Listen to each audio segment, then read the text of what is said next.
दोस्तों आज मैं इस वीडियो में आपके साथ डिस्कस करने वाला हूं कि फादर और मदर कोई भी इनमें से माइनर चाइल्ड की कस्टडी ले सकता है। ऐसा नहीं है जो जनरल एक कंसेप्शन बना हुआ है हमारी सोसाइटी में कि सिर्फ मदर के पास ही माइनर चाइल्ड रह सकता है। ऐसा कुछ नहीं है।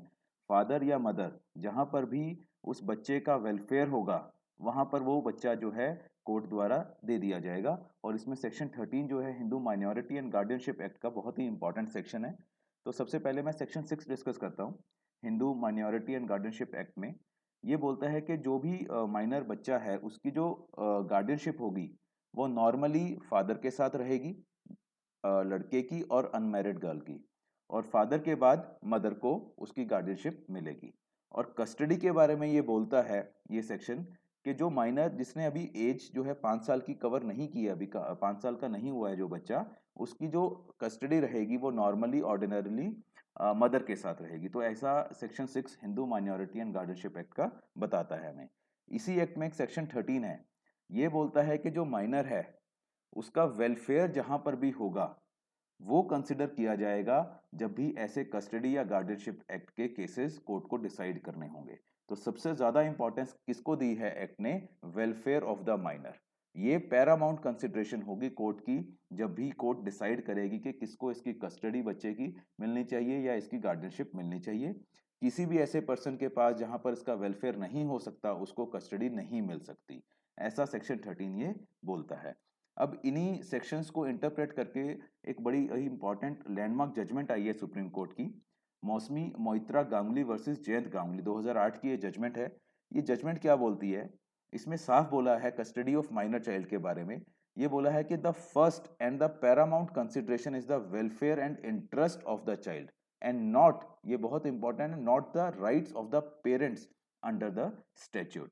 ऐसा नहीं है कि किस पेरेंट का लीगल राइट है उस बच्चे के ऊपर, वो नहीं देखा जाता। क्या देखा जाता है कि कहां पर बच्चे का वेलफेयर एंड इंटरेस्ट है। बहुत बार मदर कंटेस्ट करती है कि बीइंग अ मदर उनका राइट है। ऐसा कुछ नहीं है, किसी भी पेरेंट का राइट नहीं है बच्चे के ऊपर।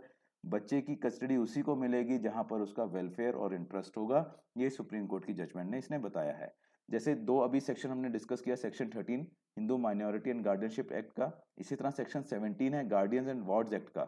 उसमें भी यही बोला गया है कि कस्टडी उसी को मिलेगी जहां पर वेलफेयर जो है पैरामाउंट होगा, सबसे ज्यादा होगा बच्चे का। इस जजमेंट में बोला गया है, अगेन एक बहुत इंपॉर्टेंट चीज बोली गई है कि हर केस जो रिलेटेड टू चाइल्ड कस्टडी होता है वो हर केस जो है डिफरेंट है। ऐसा नहीं है कि किसी भी पुराने केस के बेस पे उसको एक प्रेसिडेंट मान के जो प्रेजेंट केस है उसको डिसाइड किया जाए। तो हर केस जो है अपने फैक्ट्स के अकॉर्डिंग, अपने सर्कमस्टांसिस के अकॉर्डिंग ही डील किया जा सकता है। किसी भी बाइंडिंग प्रेसिडेंट्स के अकॉर्डिंग कोई भी केस ऐसा चाइल्ड कस्टडी का डिस्कस या डिसाइड नहीं किया जा सकता।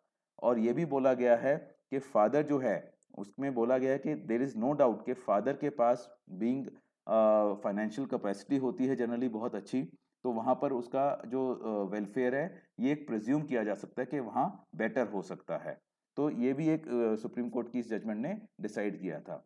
बट मेन कंसिडरेशन हमेशा वही रहेगी कि कहाँ पर वेलफेयर है। तो सुप्रीम कोर्ट ने लास्ट में एक डायरेक्शन दी थी that it is here that a very heavy duty is cast on the court to exercise its judicial discretion judicially in the background of all the relevant facts and circumstances। ऐसा नहीं बोल सकते कि हाँ love मिल रहा है कहीं पे, फाइनेंशियल स्टेबिलिटी कहाँ मिल रही है, कहाँ पे ग्रोथ है, तो सारे फैक्टर्स को कंसिडर करके ही फाइनल कस्टडी जो है कोर्ट जो भी डिसाइड करेगी इस तरह के केसेस को, कोई बाइंडिंग प्रेसिडेंट नहीं होगा। एक और जजमेंट आई है 2012 की, ये जजमेंट है अगेन सुप्रीम कोर्ट की, गायत्री बजाज वर्सेस जितेन भल्ला। अब इसमें भी बच्चे की कस्टडी के रिगार्डिंग ही है और पैरा नंबर 14 जो मैंने एज इट इज यहाँ पे रिप्रोड्यूस किया है जो जजमेंट का था, उसमें ये बोला गया है it is not the better right of either parent that would require adjudication while deciding their entitlement to custody. ये नहीं है कि कोई आपने पहले राइट उसका डिटर्मिन करना है थ्रू एविडेंस या कुछ भी।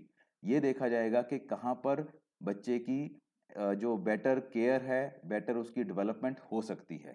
तो ये इस जजमेंट में बोला हुआ है। और क्या बोला है इस जजमेंट में? इसने बोला है कि जो भी एनवायरनमेंट अपब्रिंगिंग या बच्चे की जो भी एबिलिटी है वो कहाँ पर बेटर हो सकती है, किस पेरेंट के पास हो सकती है, ये वही चीज़ें देखी जाएंगी। तो अगेन एंड अगेन कोर्ट ये बोल रहे हैं कि सिर्फ वेलफेयर इंटरेस्ट ही माइनर का देखा जाएगा किसी भी तरह के कस्टडी केस को डिसाइड करने के लिए, और बाइंडिंग प्रेसिडेंट कोई भी नहीं होगा। मीन्स ये नहीं है कि एक बार किसी कोर्ट ने केस डिसाइड कर दिया, उसी को एक तरह से लॉ मान के कोई भी कोर्ट दोबारा डिसाइड करे। हर केस के फैक्ट्स अलग हैं, सर्कमस्टांसेस अलग है, और उन्हीं के बेसिस पे इस तरह के केसेस को डिसाइड किया जाएगा। तो अब मेरी आपसे रिक्वेस्ट है कि जो भी अगर आपके आसपास कोई इस तरह की कंटेस्ट कर रहा है केसेस, तो आप उनको मैक्सिमम लोगों को अवेयर कीजिए और कंटेस्ट कीजिए बहुत अच्छे से, स्ट्रांग से। और अगर आपकी कोई क्वेरी है, फीडबैक है, कोई भी आप किसी भी चीज़ के लिए कांटेक्ट करना चाहते हैं, मेरी कांटेक्ट डिटेल्स है। Thank you very much.